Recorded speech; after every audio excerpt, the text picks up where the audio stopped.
दोस्तों स्वागत है आपका केडीबी इंडिया पर। दोस्तों मैं हूं फिरदौस गनी और आज आपके लिए देश भर की टॉप न्यूज लेकर आए हैं।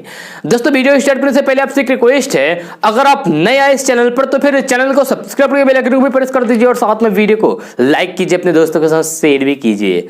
तो चलो दोस्तों स्टार्ट करते हैं आज की देश भर की टॉप न्यूज।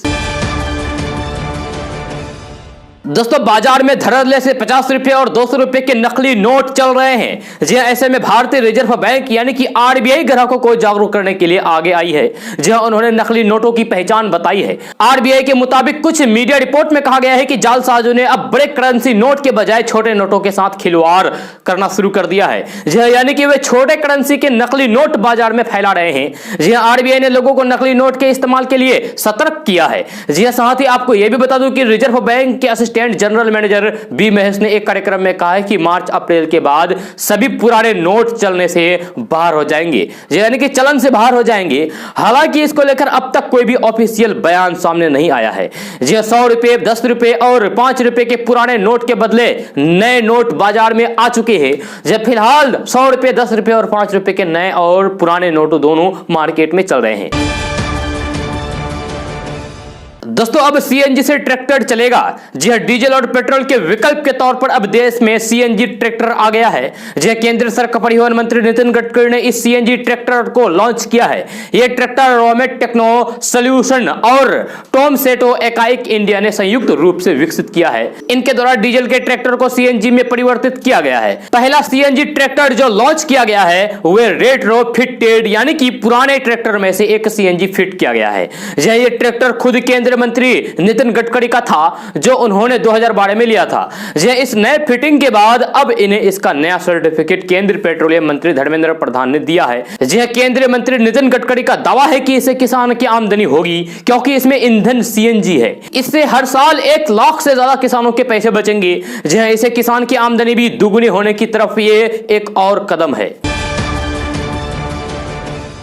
दोस्तों देश की राजधानी दिल्ली समेत उत्तर भारत में शुक्रवार देर रात साल 2021 आने के बाद पहली बार भूकंप का झटका महसूस किया गया। पिछले साल 2020 में देश में कई बार लोगों ने छोटे बड़े भूकंप के झटके महसूस किए, जहां कई धरती के थर्राने पर लोग घर और दफ्तरों से बाहर निकलकर सुरक्षित जगहों पर पहुंचे। तो आइए जानते हैं कि आखिर 2020 में देश कितनी बार थर्राया भूकंप से।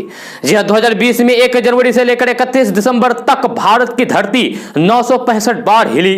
जी हां, अगर हर दिन हिसाब से देखा जाए तो एक दिन में 3 बार धरती हिली। एनसीएस की तरफ से पृथ्वी विज्ञान मंत्रालय को दिए गए भूकंप के आंकड़ों में यह जानकारी मिली है। इन 965 भूकंप के झटकों में से 13 झटके दिल्ली एनसीआर में महसूस किए गए। ये सभी 965 झटके 3 तीव्रता या फिर उससे ऊपर के थे। दोस्तों भारतीय किसान यूनियन के नेता राकेश टिकैत ने शुक्रवार को प्रधानमंत्री नरेंद्र मोदी के गृह राज्य यानी कि गुजरात में किसान नेताओं की बैठक करने के कार्यक्रम का खुलासा करते हुए कहा है कि केंद्र सरकार जब तक किसानों के साथ किसी समझौते पर नहीं पहुंचती है तब तक दिल्ली की सीमा पर प्रदर्शन कर रहे किसान घर नहीं लौटेंगे। प्रदर्शन यूं ही जारी रहेगा। राकेश टिकैत की यह टिप्पणी उनके पहले के बयानों से अलग है, जिसमें उन्होंने कहा था कि जब तक कानून वापस नहीं लिए जाते हैं तब तक घर नहीं वापसी होगी। यह तत्काल स्पष्ट नहीं हो पाया है कि क्या उनके ये रुख के किसी तरीके के बदलाव को दर्शाता है। जी हां, सरकार किसान संगठनों से कहती आ रही है कि वे इन कानूनों को पूरी तरीके से वापस लेने की बजाय किसी दूसरे विकल्प पर विचार करें। जी हां, उन्होंने कहा कि सरकार को किसान संगठनों के साथ बातचीत करनी होगी। टिकरी सीमा दलाल खाप 84 की ओर से आयोजित महापंचायत को संबोधित करते हुए उन्होंने कहा कि यह आंदोलन तब तक जारी रहेगा जब तक केंद्र सरकार कमेटी से बातचीत करके किसी समझौते पर नहीं पहुंच जाती है। जी हां, उन्होंने दावा किया है कि यह आंदोलन पूरे देश में फैलाया हुआ है और ये केवल पंजाब, हरियाणा और उत्तर प्रदेश तक सीमित नहीं है, जैसा कि कुछ लोग दावा कर रहे हैं। जहां उन्होंने बताया कि आने वाले दिनों में और महापंचायत आयोजित की जाएगी। उन्होंने बताया कि वे गुजरात जाएंगे। जी हां, राकेश टिकैत ने आरोप लगाया है कि गुजरात के किसानों पर आंदोलन का समर्थन नहीं करने के लिए दबाव बनाया जा रहा है। उन्होंने कहा कि हम लोग गुजरात एवं अन्य राज्यों में भी बैठक करेंगे। दोस्तों पश्चिम बंगाल में विधानसभा चुनाव को लेकर फुरफुरा शरीफ के पीरजादा अब्बास सिद्दीकी ने माकपा कांग्रेस गठबंधन से उनकी party all India secular front यानी कि आईएसएफ के साथ सीट समझौते पर स्थिति स्पष्ट करने की मांग की है। उन्होंने प्रदेश कांग्रेस अध्यक्ष अधीर रंजन चौधरी को चिट्ठी लिखी है।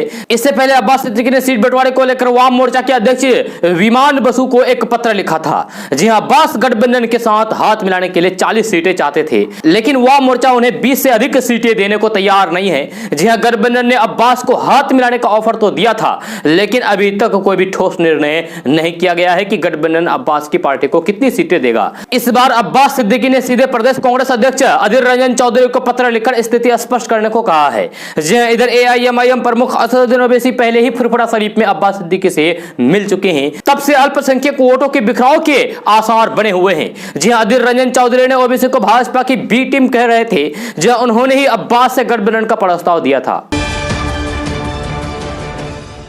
दोस्तों सुप्रीम कोर्ट ने कहा है कि इन दिनों शिक्षित लड़कियां और लड़कियां अपने जीवन साथी खुद चुन रहे हैं, जो पुराने सामाजिक मापदंडों की विदाई है। इसी क्रम में सुप्रीम कोर्ट ने कहा है कि अंतर जातीय शादियों से शायद जाति और समुदाय तनाव में कमी आएगी। जस्टिस संजय किशन कौल और जस्टिस हरिकेश राय की पीठ ने कहा है कि युवाओं को अपने बड़ों से खतरे का सामना करना पड़ता है और अदालतें इन युवाओं की मदद के लिए आगे आती है। पीठ ने आगे कहा है कि पुलिस अधिकारियों के लिए आगे बढ़ने का रास्ता यही है कि वे जांच अधिकारियों की काउंसलिंग करें और सामाजिक रूप से संवेदनशील ऐसे मामलों से निपटाने के लिए कुछ दिशा निर्देश और प्रशिक्षण कार्यक्रम बनाएं।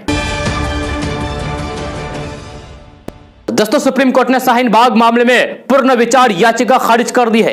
यह सर्वोच्च अदालत यानी कि सुप्रीम कोर्ट ने पिछले साल अक्टूबर के महीने में दिए शाहीन बाग फैसले को बरकरार रखा है।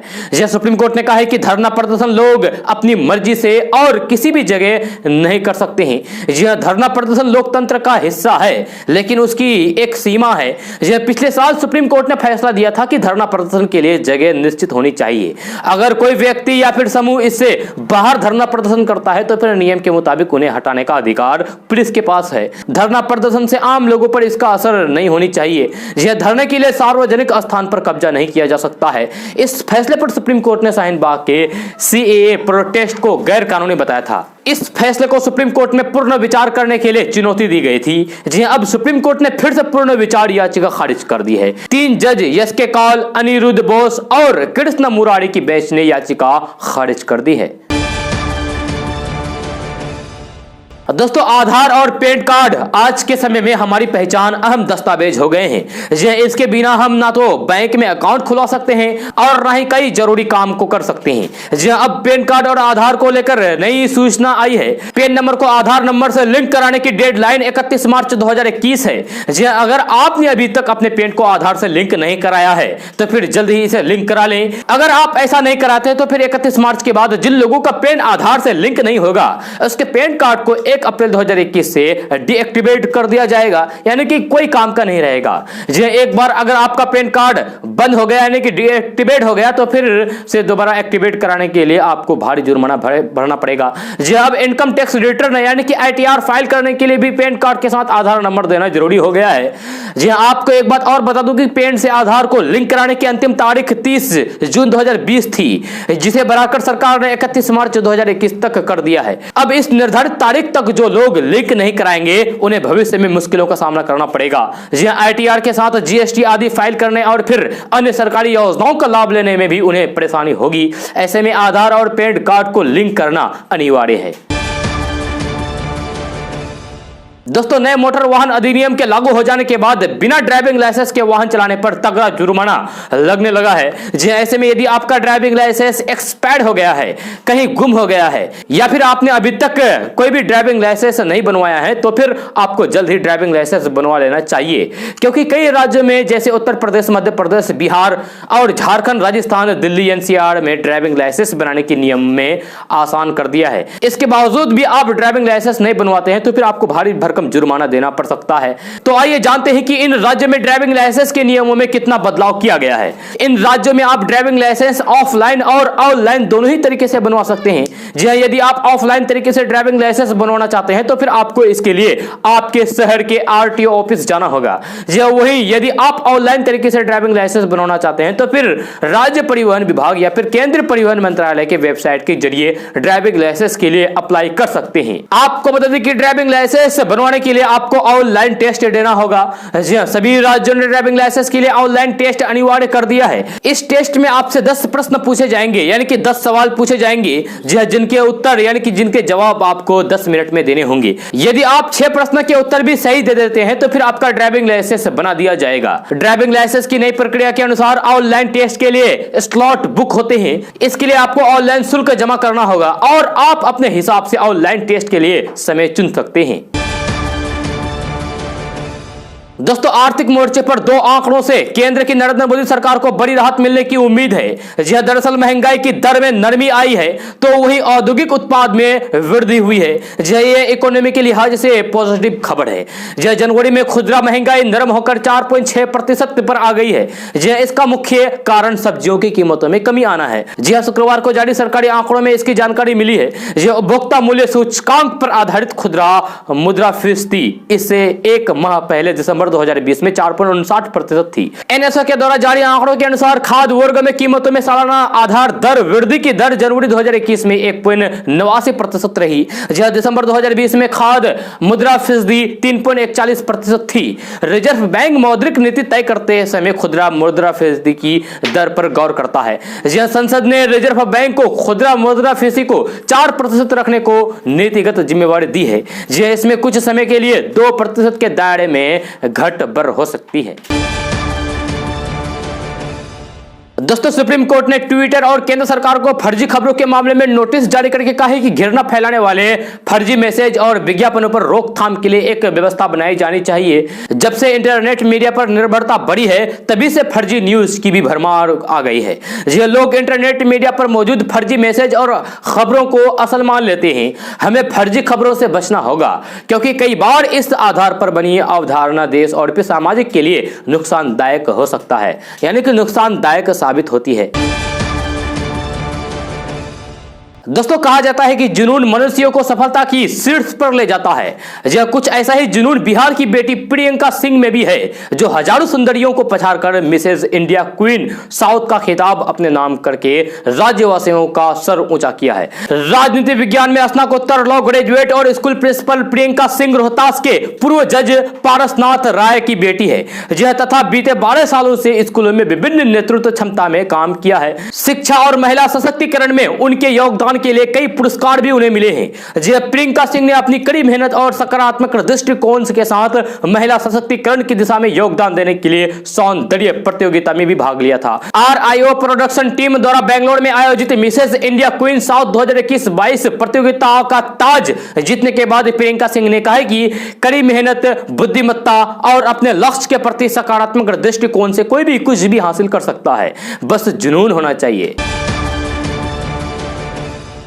दोस्तों, बंगाल में विधानसभा चुनाव से पहले भाजपा से मिल रही कड़ी टक्कर के बीच अब मुख्यमंत्री ममता बनर्जी गरीबों को लुभाने के लिए मां की रसोई योजना की शुरुआत करने जा रही है। जहां इसमें 5 रुपए में भरपेट चावल अंडा भोजन मिलेगा। जी हां, राज्य सरकार की ओर से बताया गया है कि फिलहाल ये योजना कोलकाता नगर निगम के 16 बोडो क्षेत्र में कुल 144 वार्डों में शुरू होगी। इसके बाद पूरे राज्य में ये योजना शुरू होगी। मुख्यमंत्री ममता बनर्जी आगामी सोमवार 15 फरवरी को राज्य सचिवालय से इस योजना का वर्चुअल उद्घाटन करेगी।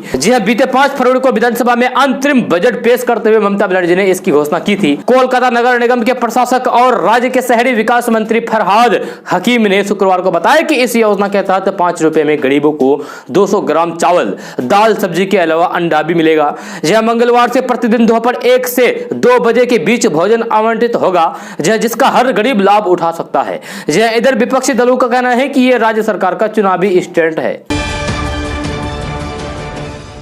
दोस्तों, संसद के बजट सत्र के पहले चरण के आखिरी दिन यानी कि शनिवार को लोकसभा में जम्मू कश्मीर पुनर्गठन विधेयक 2021 पास हो गया है।